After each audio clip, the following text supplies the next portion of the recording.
Hello friends, welcome to this video on Introduction to Euclid's Geometry. Euclid's definition. In this video, we will discuss about Euclid's definitions. Let's begin with some historical background related to the origin of geometry. Geometry. The word geometry originated from the two Greek words, geo and metrin. Geo means earth or land, and metrin means to measure. From this, it seems that the word geometry originated due to the need to measure land.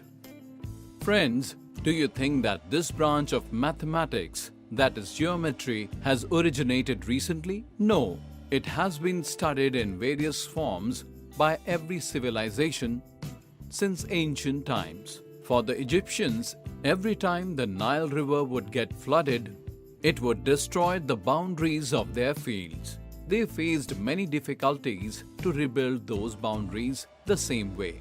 Egyptians developed many geometrical techniques and rules to solve these problems. Looking at the canals and pyramids, we can easily say that they used their knowledge in their construction also. And in the Indian subcontinent as well, by seeing the design and arrangement of cities such as Harappa and Mohenjo-daro found during excavation, one can realize that the people of Indus Valley civilization also had an abundant knowledge of geometry. Not just by seeing, but also by reading the Vedas and scriptures, we have found evidence of knowledge of geometry. In the Sri Yantra given in the Atharva Veda, the 9 isosceles triangles connected with each other are hidden. Can you tell the total number of triangles in this figure made of triangles?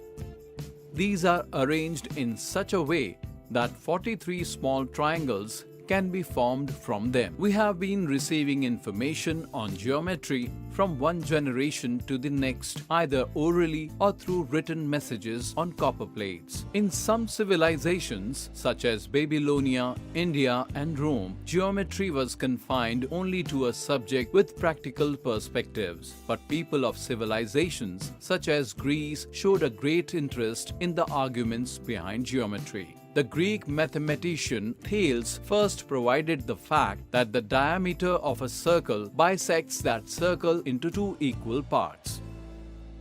Friends, you would have heard the name of Greek mathematician Pythagoras. He was Thales' disciple. Pythagoras and his comrades together discovered many geometrical properties and developed the principles of geometry.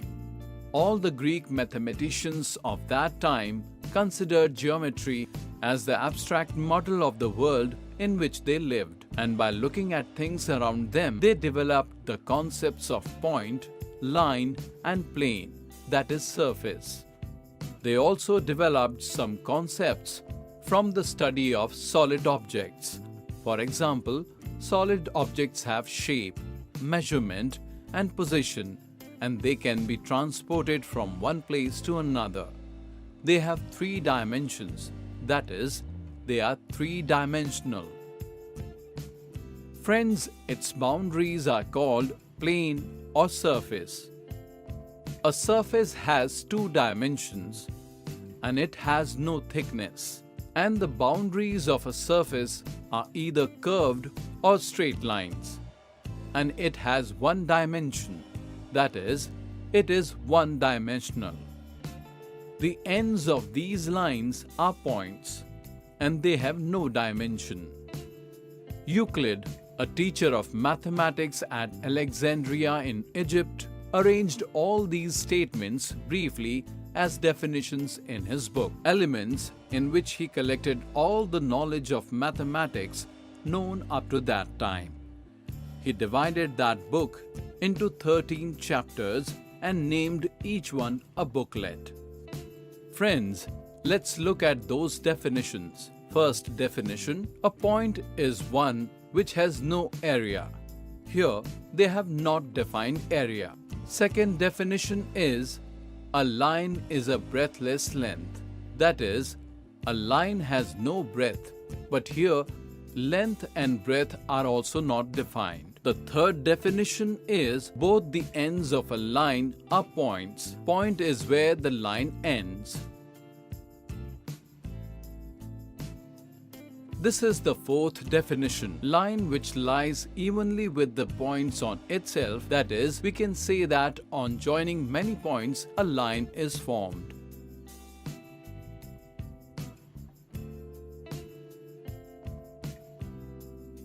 The fifth definition is that a surface is that which has only length and breadth. That is, we can say that a surface has no thickness.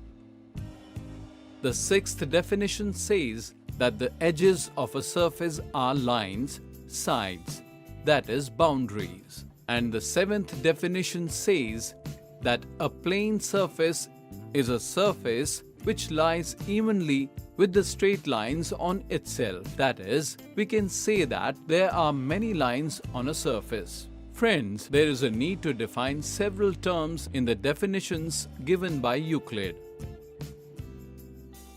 such as area in the first definition, length and breadth in the second and fifth definitions. If in the first definition we define an area by the space it occupies, then we will need to define space as well. Similarly, we get a long series of definitions without any end. For this reason, mathematicians considered some terms in geometry as undefined. Friends, that's all in this session. Today we discussed Euclid's definitions. See you in the next video. Thank you.